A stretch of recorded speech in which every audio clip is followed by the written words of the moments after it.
Welcome to Finding Certainty with your host and U.S. Army veteran, Patrick Laing. Over the next hour, you'll learn from Patrick and his expert guests how to attract more certainty into your business and your life. Now, here is your host, Patrick Laing. Welcome to Finding Certainty. It's my favorite day of the week. Going to do our show this morning and then wrap up the week and go into the weekend. And I don't know about you, but I don't live to work. I work to live. And my guest today is a fantastic example of teaching others how to do exactly that. We're meeting today with Brian Barber. He's the president of an extraordinary veterans organization called Mission Fish. We're going to get into what FISH stands for. It's an acronym that I just, when I first heard it, I just thought that is amazing. So, Brian, thanks for being on Finding Certainty today. Really appreciate you taking the time. Not a problem, sir. I appreciate you giving me the opportunity.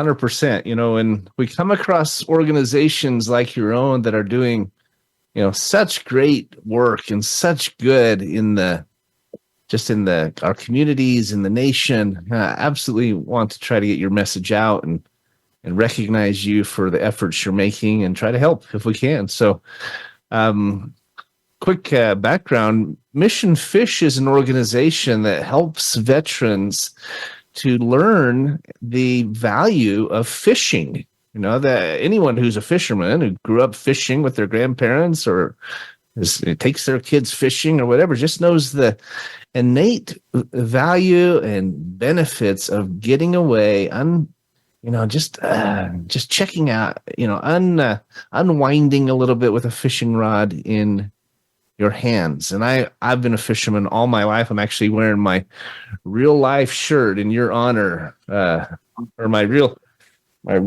real tree shirt. Sorry, Brian, in your honor. If you're watching on your YouTube video, you can see it. Yeah. Brian is wearing his Mission Fish shirt. And, we'll get into this a little bit of what they're doing and how they're doing, but how they're doing it. But it's an organization that's teaching veterans that there's a reason to live. There's a reason to stay engaged, to be involved, to develop hobbies and interests. And, we'll talk about this later in the show, but the veteran suicide rate today is absolutely unacceptable. 100%. And Brian and organizations just like him are fighting to combat that and doing an amazing job. So again, Brian, thanks for being here. We always start out our show by, I like to share a couple of reasons why I've invited this specific guest. And first and foremost, I wanted to do a really special show today. Today's my daughter Brighton's birthday. And I had my first show for Finding Certainty on my son's birthday, Anderson, on August 12th, almost 2 years ago now. And today is my daughter's birthday, April 12th. So I wanted to do a really special show, and I thought this would be a good one. Secondly, as I said, I love fishing. I've grown up fishing, taken my kids fishing, and it's one of my favorite pastimes. I was just in a mastermind yesterday where they were talking about, where's our happy place? And the very first thing that popped in my mind was all alone on a river, fly fishing, right? Yeah. And so, wanted to do a special show today. I have a deep love of fishing. I'm also a veteran myself, served several years in the Army. And so what Brian is doing is really dear to my heart and really valuable. And so, Brian, let's start out by getting to know you a little bit. I always try to kind of tell your backstory. Maybe tell us where you're from and a little bit about your growing up years, where you served, which branch you served in, and so forth. And then we'll get into how Mission Fish came to be. Got it. Awesome, sir. Well, my name is Brian Barber. I was born and raised in Oxnard, California. Joined the Marine Corps in 1992. Actually, no, I graduated high school in 1992. Tried to do the civilian life, working at Crown Dodge, changing oil, trying to just make time and trying to do what was needed as someone that just graduated high school. I had a son. I got married, and changing oil wasn't paying the bills. It wasn't doing it for me. One day, while we're having dinner, one of my best friends from high school comes over and he goes, "Hey man, I'm joining the Marine Corps." And I thought, joining the Marine Corps? I'm like, "Oh hell no, not me." You hear stories from I heard stories from my grandfathers and other uncles and people that have joined the service. And when you hear he said he joined the Marine Corps, I was like, not me. There's no way I'm having some person in my face yelling at me, digging deep. And I was like, not happening. Even though I know my mom was strict and my dad was strict and my grandparents were strict as well. So it wasn't nothing that I couldn't take. It was just the fact that I was done with it from them. I was like, I don't have to do that no more. And then as dinner ended, I thought, this is my best friend. There's a reason why he came over here. There's a reason why he came to talk to me and have this conversation. And before he left, I told him, I said, "Hey, man, you know what? I'm going to go with you. I'm going to join with you."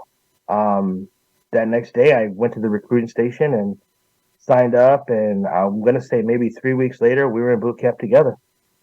So you made a decision that quickly in one night. Yes, sir. That's incredible. I remember when I was recruited into the Army by a, Army recruiter, and I had never really considered going into the military either. My dad had been in the Army, but I just didn't really think it was my thing. It wasn't my style. I'm pretty laid back and easygoing. But Right. it was the same for me. It was like, I mean, I literally made the decision, and I also joined with my best friend, and we went to boot camp about a couple weeks apart, but we got to write letters back and forth and kind of experience it. We were at different posts, but yeah, that's interesting because I remember just making that decision. It was almost like an epiphany in a matter of minutes, and I was only 17. I had to have my parents sign for me to go in because I went. What they call split option, where I went to boot camp this summer between my junior and senior year. So anyway, that's cool. Where'd you go for boot camp? So boot camp, we were in San Diego. Graduated boot Pendleton. camp. Yeah, graduated boot camp in MCRD San Diego down there. After that, I went to comp school in 29 Palms for about 3 months. Brutal out there. The heat was, but at the same time, I was able to go home every weekend and see my family. So after comp school, my first unit was with 1st Battalion, 11th Marines in Camp Pendleton, Artillery Battery in Las Pulgas there. Did that for 3.5 years. After that, PCS to Miramar, 373 in Miramar. So got to take a cruise around that historical base because, everybody wanted to go to Miramar. I mean, especially after Top Gun, it was like the place to be. Oh yeah, for sure. Yeah, so like everybody's like, "Oh man, I'm stationed at Miramar." I'm like, yeah, me too. Then after It's like a badge of honor, isn't it, Brian, to have served it's one of those things where he's like, Miramar? "Well, I served at Camp Pendleton." Yeah, but I was at Miramar. Like, oh wow, okay. Ooh. Yeah, did you see Tom Cruise? No, he wasn't around there when I was there. And then after that, I was stationed at a reserve unit, 4th Lad Low Altitude Air Defense Battalion in Pasadena. And that's when, between those years of enlistment, I had 3 back surgeries, made numerous deployments and made numerous promotions and awards. But the 3 back surgeries is what really kind of dampened the whole experience of the Marine Corps for me. As you know, in 2003, the war started, and me coming off of my 3rd back surgery, I wasn't able to attend and fight with my brothers and sisters. So I had to sit back and kind of watch them go. And it was disheartening because, you train so long and so hard and you do so many hours of execution to where when it comes down to it and they're telling you, unfortunately, we need you back here. And it's like, that's not, no one wants to, I know I didn't want to hear that as a Marine. That's the last thing you want to hear is you're not able to go because of this. And I was like, there's no way. There's no way this is happening. But I had to accept that. And I had to understand that my role at that time was to be a part of the CACO team, which is the Casualty Assistance Calls Officers team. And we were the ones that would notify the families upon the individual either missing in action, killed in action, injured in action, we would be the ones notifying the family. Wow, that's a tough job. Yeah. Important, but tough. Yeah, it was brutal for me, brutal. Because it's like I said, you train so hard all these years for that opportunity, and you just have to sit back and watch it pass, and you're like, that's not what I did this for. Yeah. Well, and then you're also on the other end where you're having to take that news to these family members that is devastating, right? The ultimate price. Right. It's funny how much our stories parallel each other, Brian, because I ended up staying in for 9 years and got out because I had back injury and also my knees were giving out. I worked in physical therapy for the first 5 or 4 years with the military. And lifting all these patients in and out of beds, it just really messed up my knees. I played basketball for the Army as well, which didn't help. Nice. But I'm 6'4". You can't tell on the YouTube screen, but oh man, jealous, super jealous. Yeah, it's interesting because the military is a hard life. Right. It is hard from day one. I mean, you get on that bus and you're getting screamed at by a drill sergeant. You just got there. You're like, dude, you don't even know me. You're screaming at me, but they are breaking you down and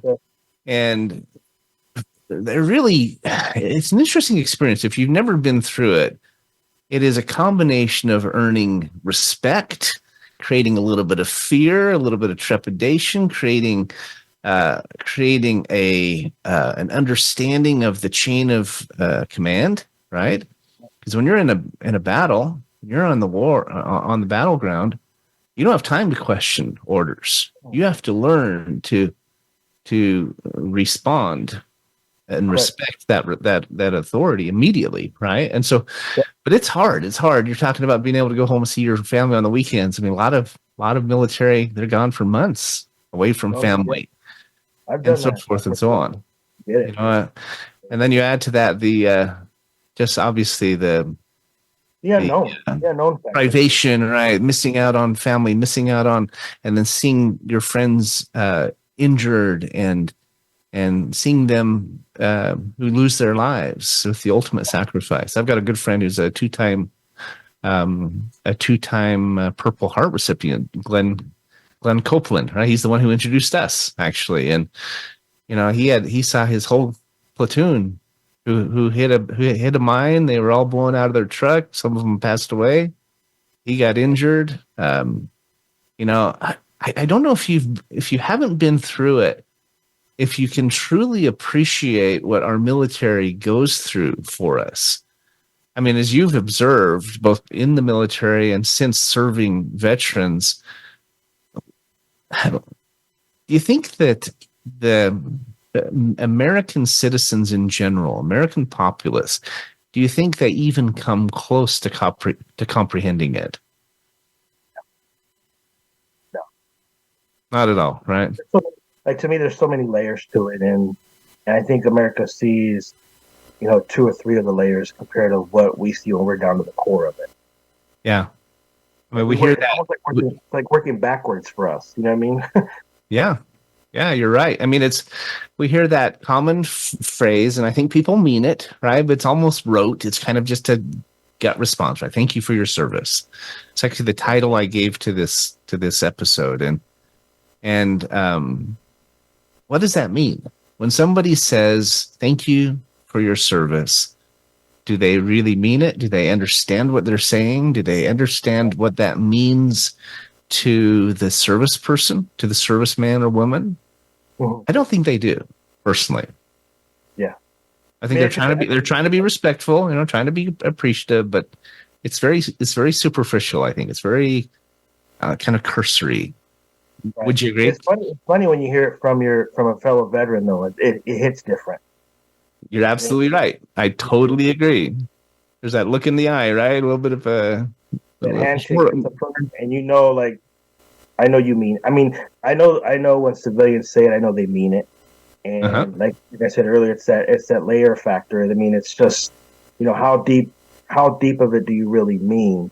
But when it's me and you, and I shake your hand and I tell you, hey, thanks for your service, it's coming from you know what I mean? You know it's coming from deep within. Like, hey, you could not be here to do this, so I appreciate you.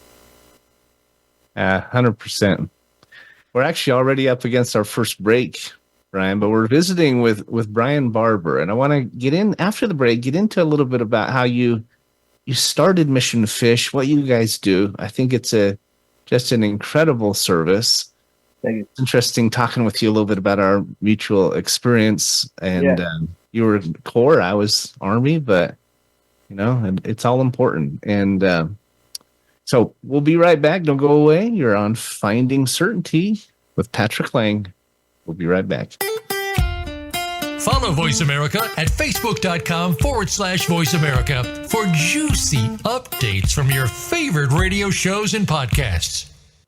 Certainty Management can help create more certainty in your life with our deep discount health insurance options, even for 1099s, part-time employees, volunteers, and more.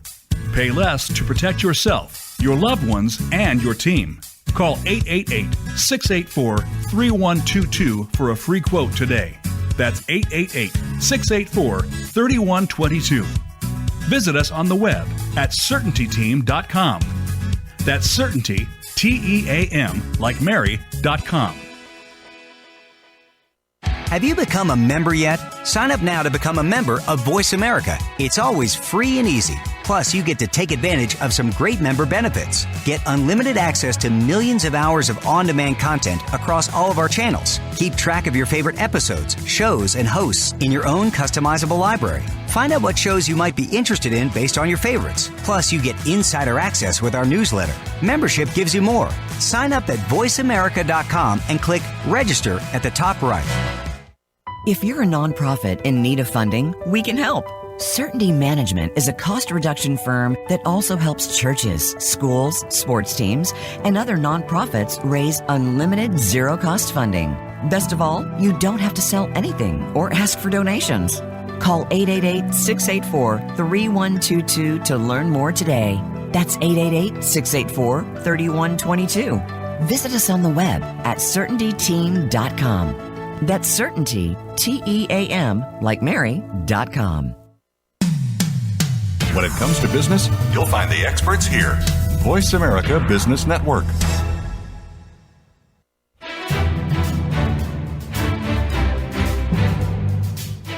You are listening to Finding Certainty with Patrick Laing.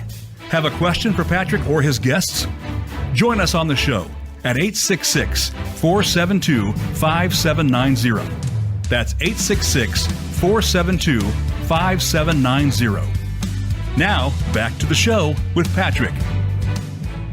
Welcome back to Finding Certainty. My favorite part of our intro to our radio show is where it says U.S. Army veteran. It's the part I'm most proud of the entire introduction. One of the things I'm most proud of in my life. I know you feel the same way, Brian. And there are millions of Americans out there who I think do appreciate the service that our military has given, and there are many who don't really understand it. I think they're grateful for their freedoms, but they don't understand the ultimate price and sacrifices that have been given to provide those freedoms. There are others who just don't care, right, and others who just don't even think about it, right? But in our role, both here on Finding Certainty and Voice America, and then through my company, Certainty Management, we've been able to work with quite a few veterans organizations. And it's one of my favorite areas to spend time and put resources into, because people like yourself, Brian, I mean, you get it, right? You understand, you value it. You're trying to make an effort. Got a very good friend named Coach McFarland. He was a track coach for 50 years out in the St. Louis, Missouri area. And Coach Jackie Joyner-Kersey, actually, gold medalist. And now he owns a veterans organization called Honor to Our Heroes, where he's combating veteran homelessness. And you guys are like two peas of a pod. I mean, he's about twice your age, but he's just such a passionate advocate for veterans. He reminds me a lot of you, maybe a few years down the road. But yeah. So you came back from the military, What? How long you been out, by the way? When did you get out of the Marine Corps? It's funny because yesterday, April 10th was, I want to say, I think it was my 29th year that I had gone to boot camp. Is that right? Yeah, I was like, holy crap, 29 years ago I went to boot camp. And the reason I know that is because the day before that, which was my original EAS, was April 9th, and April 9th is my daughter's birthday. So April 10th. Really? So April 10th was the day I went to boot camp. So it's kind of ironic. I was like, holy crap. And I was thinking when I went, I was like, man, it's been 29 years since I stepped on those yellow footprints. Isn't that amazing? And I remember it like it was yesterday. Oh, like it was I do too. Yeah. Oh, man. My memories of a lot of things in my life are kind of fading, right? They're dim, but those memories of boot camp are crystal clear. It's like, bang! You're like, Right. Maybe because they were so jarring, right? they made a definite impact on me. And it's one of those things that when that impact was made, I think, like I said, the impact was made when my buddy told me that night. And I grasped it that night. And I was looking so forward to it. Because I'm now, I was going through it with one of my best friends that would not let me down. And he knows that I wouldn't let him down. So I was looking forward to me and him becoming one of the few in the crowd. You know what I mean? I was like, we're doing this, man. We're doing this. So, but I remember the whole day from the recruiter picking us up that night, taking us to the hotel, being in the hotel thinking, okay, this is it. And then not sleeping that night because it was just my anxiety was high and nerves and everything. And then that morning we're getting up early, we're hopping on the bus and we're going to Cypress for one last check. And then we on to the Denny's right there off of the 5 freeway. They popped us in the Denny's for our last meal and it was steak and shrimp. And we're like, this feel like we're going into getting our last meal and getting our blessing before we go onto the bridge at MCRD and finally hit that bridge under MCRD and then doors opened up and the rest of your life started. All hell broke loose in a positive way. Yeah. And I think it's such a vivid memory because it was so impactful for one thing. I mean, it changes the whole trajectory of your life, right? Yeah. The whole dynamic is twisted. It does. I mean, it changes who you are as a person fundamentally forever. And I think it's the part where I say I don't think a lot of people really understand that. They may be grateful for the service, they may be grateful for their freedoms, but they don't understand what veterans have gone through from boot camp to service to all the sacrifices, etc. They don't really understand that. So now, how long ago did you decide to start Mission Fish? I got out in 2004. Upon getting out, I would say I was lost. The reason I was lost is, as we discussed a couple minutes ago, in boot camp, it's 3 months long, and they twist your whole dynamic. Like we said, they take you from being Brian Barber to recruit Barber. There's no first name. You're recruit Barber now. Yeah. And then, but when you get out, for me, they didn't really teach me how to go from Sergeant Barber back to Brian Barber. That mental disconnect was there, and I didn't know how to adjust to that. It was hard for me. I was like, okay, you break me down in 3 months, build me up in 3 months. You know what I mean? Build me back to my civilian self, and it was difficult for me. So I decided to went to college, hung around a little bit, tried to do some odd jobs. Lost my brother, and then I lost my grandmother. Sorry. And then once I lost them, it was devastating to me because then I was like, these are two of my VIPs, you know what I mean? And I lost them both within a year of each other, and I was like, this is taking its toll on me. So I thought, how can I do something that will get my mind off it? And my buddy Jason goes, hey man, let's go fishing. And instantly I was kind of like, why didn't I think of that? Because many years ago, that's where all this cultivated from was my grandfather, which was a Navy veteran. But we went fishing every Thursday during the summer, and the stories that me and him had every Thursday was like it was religious. You know what I mean? We went Thursday morning, we ate the fish Friday, relaxed all week, repeat next week. And I remember the stories on the boat. I remember him looking on the way out of the harbor, pointing at the Navy vessels, like, "Oh, that's a this ship, and that's a this ship." And I cooked on a boat that was like that, and so on and so forth. And I thought, man, I want to outrank you one day, Granddaddy. I want to come back and say, look, I got you.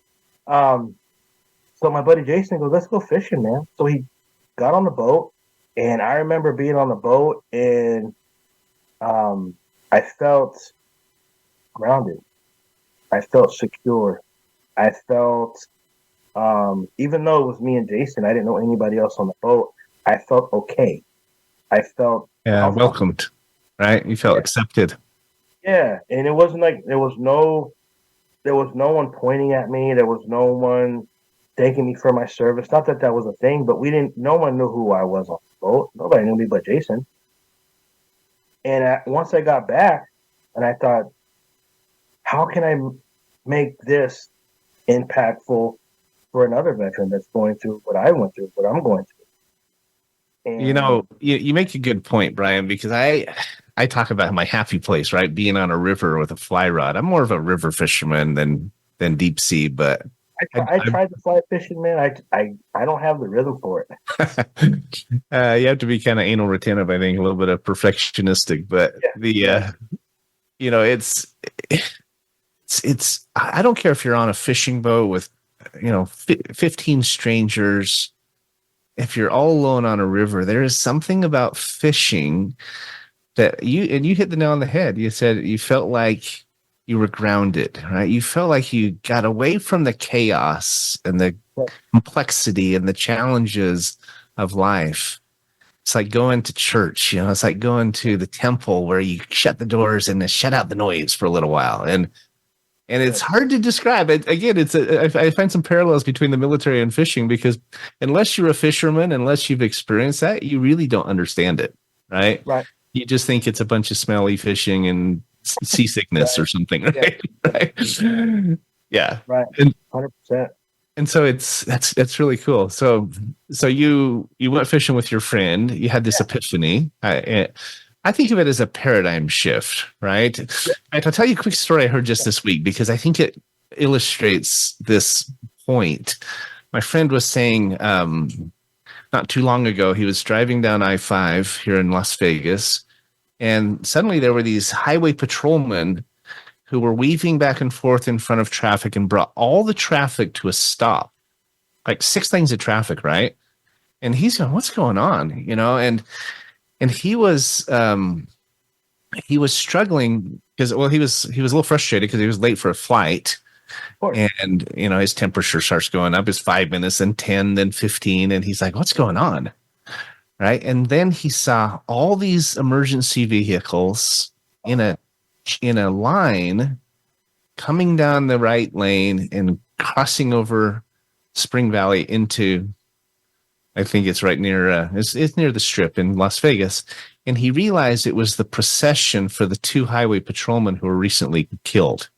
There were 2 young patrolmen who had stopped to help a motorist, and a drunk driver had hit them, killed them both instantly. And they had young families and everything. And there was this procession, was their funeral procession, right? And all the law enforcement, first responders had come out.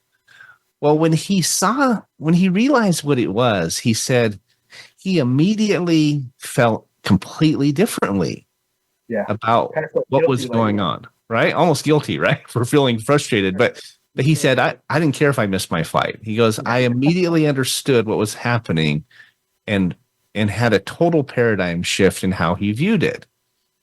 Well, paradigm shifts are interesting because they don't just change how you feel, they change how you see something, right? How you understand it, how you appreciate it. It changes everything, right?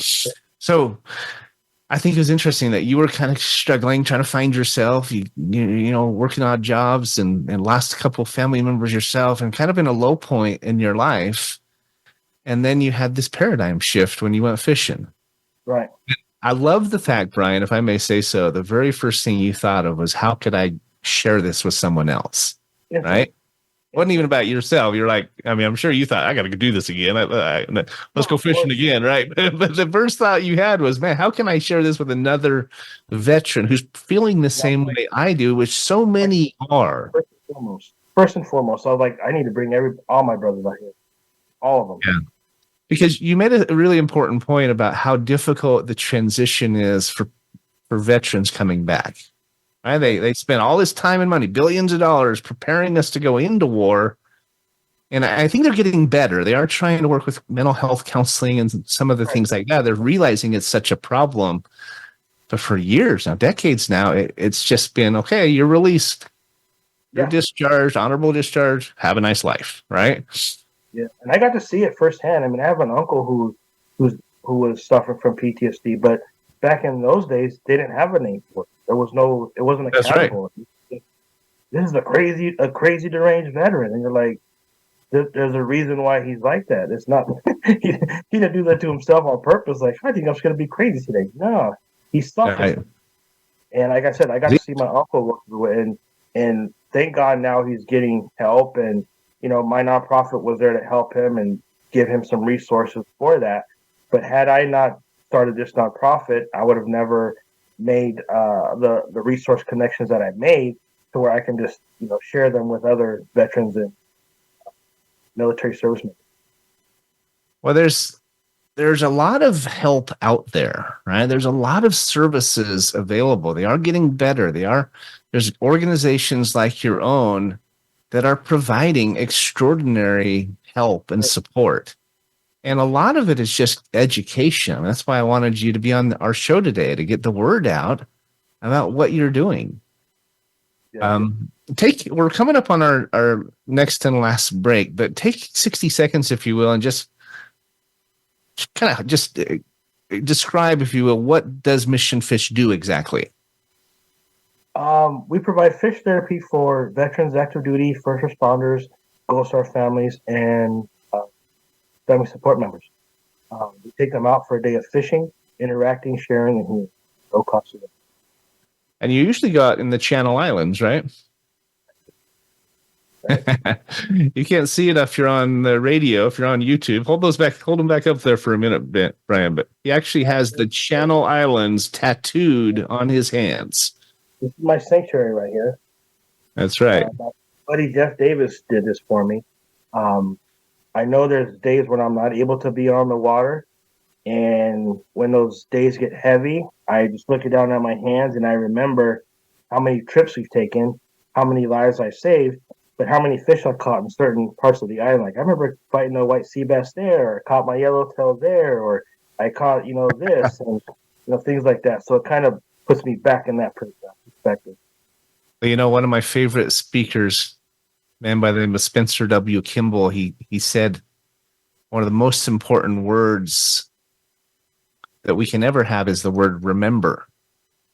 And when we come back, we are up against our next break. I want to get in a little bit more before we run out of time here about the impact that Mission Fish is having, because it's amazing, right? I want to talk a little bit about the suicide crisis that's going on and what we all need to do to combat that, what you're doing, what others can do, what we all can do. And so don't go away. We're on Finding Certainty. This show is all about creating and developing greater certainty in our lives and the lives of those around us. And that is 100% what Mission Fish is doing. So we'll be right back.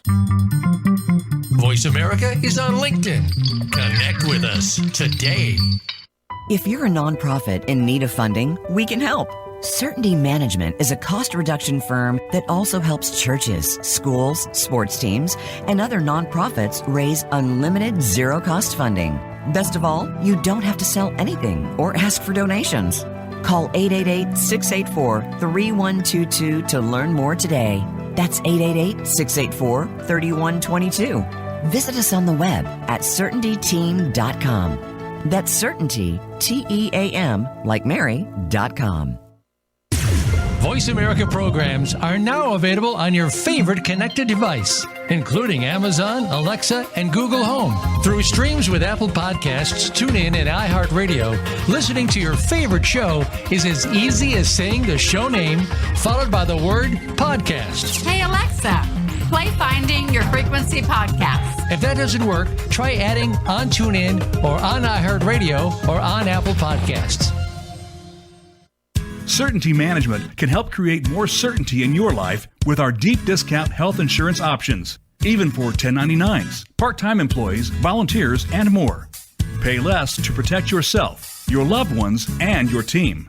Call 888-684-3122 for a free quote today. That's 888-684-3122. Visit us on the web at CertaintyTeam.com. That's Certainty, TEAM, like Mary.com. Voice America Business Network, the bottom line in business.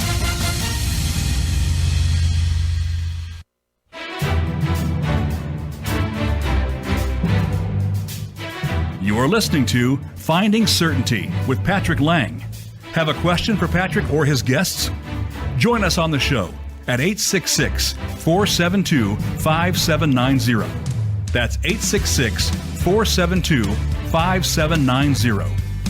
Now, back to the show with Patrick. Welcome back to Finding Certainty. As I was saying before the break, this show exists to help us all to find more certainty in our lives, to develop it, create it, share it, right? It's a collective effort. And I think one of the most important things we can remember is we're all trying to find that in our lives and all going through our struggles and our challenges is that we are not alone. One of the best reminders I ever heard was that if you look to the left and look to the right, look at the person in front of you, the person behind you, and you assume they are going through something very difficult at the time, you're going to be right 99% of the time. Because we all are, right? It's easy to look at somebody and think their life is perfect.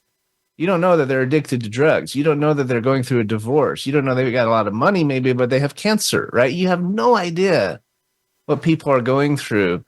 And so it's an important reminder or insight, especially when we're talking about veterans and helping them to transition and recover, trying to understand what they're going through.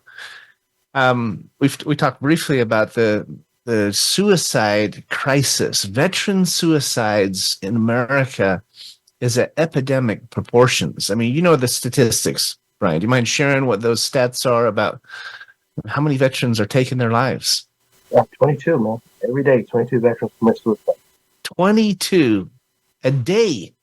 And I think, honestly, I think that number is higher. I think that was a number that was established, obviously, many years ago. I feel that number is still... It's increasing, right? To it. Yeah, I would say it's close to it. But on the average, I would say 22 veterans a day. Think about it. I say it was 25 a day if it's gone up. You know, that's 750 veterans every month in America who are taking their lives because they can't. I mean, why do people take their lives? They do it because they feel hopeless, right? They don't feel like there's any way that they're going to get better, that they're going to feel better or find joy. So before we run out of time, do you mind just sharing what has been the impact of Mission Fish? I know I'm familiar with a little bit of your story, but first, what does the FISH stand for? I know it's an acronym, but tell us a little bit about the impact.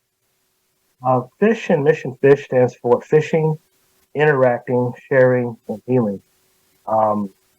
Like the saying goes, you can give a man a fish, he'll eat for a day, but I can teach you to fish and you can eat forever. Interacting, it's more of what kind of basically what we're doing here, talking, conversating, but we're on the boat and we're just using that exercise of fishing to cope with it. Sharing aspect of it is you sharing with me what helps you and me sharing with you what helps me and others giving their input as to what helps them, because on our trips, you'll see, man, we have people that hunt. We have people that paint. We have people that do photography. We have people that do equestrian. And when we're on a boat, it's almost like a resource fair, because there's 30 different perspectives on the boat on what helps. And the last one is healing. And like I tell everybody, we as veterans, we need to start healing from the inside out.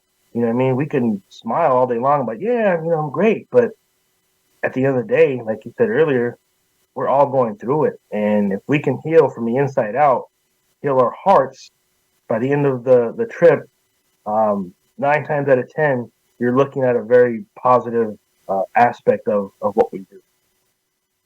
I want to introduce you to a friend of mine. His name is Mitch Harrison, and he has a program he teaches to companies all over America about how to help their employees refill their tank. Right? This is something I could teach you, and you could share with your veterans. We can maybe have them speak to the veteran group, put together a group Zoom or something. But he talks about how we have to rest, we have to release, we have to receive, which is the joy part, right? Rest and release are about letting go and not letting the negative drag us down. And then the receive part is making sure that positive is filling us up. And then the last two are recreate and relate. It's what do we do for fun? I mean, that's where you guys come in.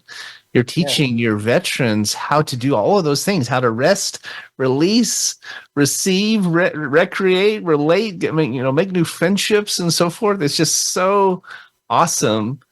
I'm sure he would be honored to help teach these techniques to some of your team. You could talk about them. It's really interesting. And he's had some significant impact. He's actually going to be on my show coming up, talking about what he does, helping people fill their tank, right? Yeah. So share maybe just one example, because I know out of all of the hundreds, you're over 3,500 participants now that have gone out fishing with you over the last, how many years? How long have you been doing it? 9 years. 9 years. So every year you do, 2, 3, 4 trips, and it's really comes down to how much funding you get. The more funding you have, the more trips you could do. And fundraising is hard, right? But do you mind just sharing an example of maybe one of your veterans that stands out in your mind, maybe as I know you have lots of them, but I have many. And when I started to think about it, it's like they all just started, hey, but there was one time when we had a trip and we get to the landing at 6:00. And this particular veteran was, I like to say, very reserved, I'm not going to say insecure, but kind of to himself. Okay. Not really struggling. In the corner. People walk by. He's respectful. Hey, how's it going? Good morning. But you can tell he's just not out with everybody. Like, he doesn't know anybody there. He's very uncomfortable, but he's still there. And my mission when I get there and I see those type of veterans, that's my target. That's where I'm going. That's where I'm going to give him or her everything I got. Because I want them, by the end of the trip, I want them to be like, with the shoulders up, I want them to be like, I needed that. So on the trip, as we load up on the boat, you could still tell he's reserved. Get on the boat. He has his coffee, his breakfast. Still not talking to a lot of people. At that moment, like I said earlier, I make my way to fish next to him. I want to be next to him. I want to talk to him to see what's on his mind, where he's at, what he's thinking about, if there's anything I can do at that particular moment. At the same time, I bait his hook. I drop his line down. I get it to the bottom, crank it 3 times. I get my bait my rod up, drop mine down. As we're talking, he's like, I say, hey, man, how you doing? He goes, I'm all right. One-word answers, standoffish, but not rude. And I get it. I understand it 100% because I'm the same way. If I go somewhere and I don't know anybody, you'll get one-word answers. They'll kind of look at me like I'm, one of those guys, but that's just me. And I asked, did he fish before? No, it's first time. Like, well, all of a sudden he gets bit. And at that moment, you see the transition. you see him go from like to like wait a minute, something's happening to my rod. Like his rod was, I go, wind up, man, start winding. So he starts winding, and he pulled up 2 whitefish, and when he saw the whitefish come out the water, his impact was made. High five, talk. I mean, his whole wall just boom. His whole demeanor changed, right? And I mean, these are whitefish for us, and whitefish is a staple fish. It's nothing like, you know, a big bluefin or a big marlin. It's just a normal whitefish, but for him, it was everything. And what he did was he brought him on. They took him off. He took a picture with him. They put him in his bag, and then he goes, "Oh, I need to bait my hook again." And it was just like, where was this? Who are you, and what did you do with that other guy? Right? Yeah, we're in here. But then as we're fishing, then, you know, him being a Marine, the crap talking starts. I'm gonna get one now, better bigger than yours. Like, whoa, okay, let's battle. Now You started talking smack, yeah? Right. Now we're fishing, and now we're interacting. And then I say, so what is it you do to help you? And he goes, well, he does equestrian thing. And I was like, oh, badass. So now he's telling me, now he's sharing his resource with me about how we do our thing. I was like, dude, this is it. And then now the healing comes in, because at 11 we shut the boat down. We have a moment of silence, and we do a breathing treatment on the boat, and I give everybody an opportunity to say something. But I saw it in his face that he was healing. His shoulders were down. He held one of the flags. You could tell that during the 11 we played taps. You could see him shed a tear. But to me, we fished in the morning. We interacted while we were fishing. He shared his resource. I shared mine. But at the same time, we both healed. And that's when I got that's when my healing kind of comes to full circle. Is just, I did it. That's powerful. Real briefly, we're almost out of time here, Brian, but real briefly, talk about why you pause at 11. Tell that story, because that's really important. Well, at 11/11, as you know, if you add them up, it's 22. But it's also Veterans Day. So we shut the boat completely down, turn the motor off, everything. And I give them a quick story as to why they're there, why I'm here, why I'm not only am I there as the president of Mission Fish, but I also suffer like them. I give them an opportunity to get anything off their chest. You have something you want to say? Say it. You want to cry, yell, scream? Do it. There's nothing but support here. There's no one going to point fingers, laugh, make jokes. More than likely, we're all going to encompass that moment with you. We play taps, and then we get back to fishing. But it's mainly just to give them that opportunity to feel grounded with brothers and sisters with the same minded mindset. Right. And the 11/11 for 22 is for how many veterans are taking their lives each day, and now we need to stop it. I'm a firm believer, and I think you'll agree, that we don't need to have the answers for someone who's struggling. Don't need to give them advice. Don't need to give them, tell them how to fix themselves. We just need to be there for them, right? When somebody knows they're supported, you put your arm around them, you pat them on the back, say, I'm here for your brother. I'm here for your sister. You're not alone. And you don't have to have the answers. That's why I think a lot of people don't know quite what to do about veteran suicide or veteran homelessness. And you just got to be there. You got to open your eyes and be aware, and don't be afraid. Don't be afraid to just say, hey, you're not alone. Yeah, do something. Just don't be stagnant. Just reach out. Even if it's a phone call, text, email, just a nod of the head, a shake of the hand. Just let them know that, hey, I'm here. I'm here, man. You're not alone. How do people get a hold of you, Brian, or learn more about Mission Fish? MissionFishUSA.org on all social media platforms: Facebook, Instagram. I think YouTube. My daughter's trying to help us. Yeah, YouTube. My daughter's trying to help us create a little TikTok, because I think that's what brings that's the new thing going around. So trying to get that going. But those are the main ones. MissionFishUSA.org. Well, the number one thing they need, guys, is funding. They need donations. They need interest. They need awareness. They need people sharing their message so they can do not just a few trips every year, but do them all the time. Brian would love to do this full time and be able to touch more veterans, make a difference. We'll do whatever we can to support. We're trying to help you with our fundraising at Certainty Management. We offer unlimited zero-cost funding for nonprofits, and we'd be honored to help any nonprofit out there. We're honored to be working with you, Brian. So thank you. Thank you for what you're doing. Thank you for your service. Thank you for being on the show today. I really appreciate it. Appreciate you, sir. Thanks for being on Finding Certainty. Have a great weekend. Enjoy your weekend. Go fishing. You will be glad you did. And if you don't know how, then just YouTube it. It's out there. Talk to you later, guys. Have a nice weekend.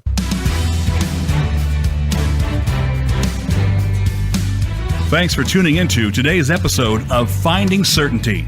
We hope you've gained some more insight into how to create more certainty in your own business or nonprofit. Join us next week for another taste of the Certainty Experience. Until then, we wish you greater certainty in all that you do.